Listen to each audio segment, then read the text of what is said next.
La première mesure qu'on a mis en place au sein de Valfrance, mais ce n'est pas une mesure mais une coutume, c'est l'anticipation.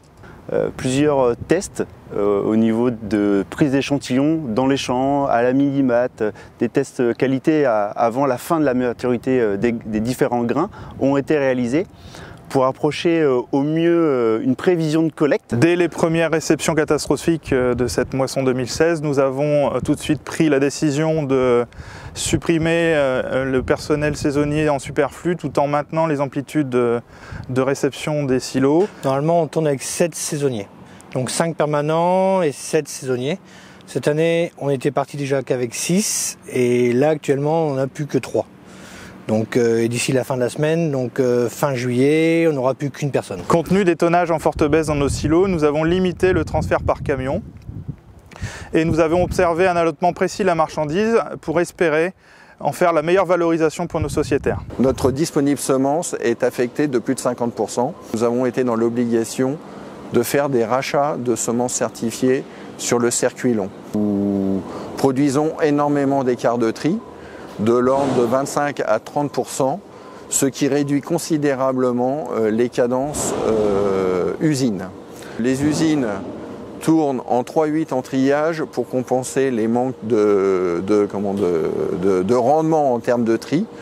Au labo, nous avons renforcé avec une personne saisonnière. On avait anticipé des problèmes de grains avariés sur les orges de brasserie, des problèmes de mycotoxines sur blé, et également potentiellement des problèmes de PS et de temps de chute d'Ackberg. On a essayé d'anticiper les choses et on a mis en place des plans d'action pour essayer de répondre rapidement et de manière adaptée aux problèmes auxquels on pourrait être confronté.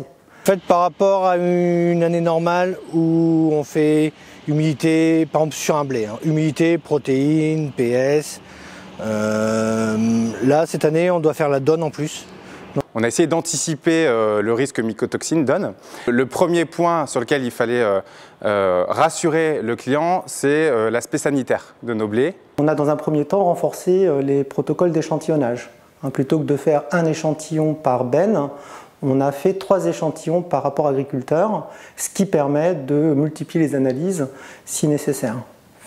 Et donc, d'après le protocole établi par Adrien et puis l'allotement qu'on a décidé en silo, il se trouve qu'on a plutôt maîtrisé ce risque-là. Les équipes vont se concentrer sur un plan d'économie de 800 000 € qui vont concerner les entretiens de la construction, des engins de manutention, de la manutention en elle-même et sur le nettoyage et l'entretien des espaces verts. L'exercice 2016-2017 sera une année blanche sur le plan des investissements.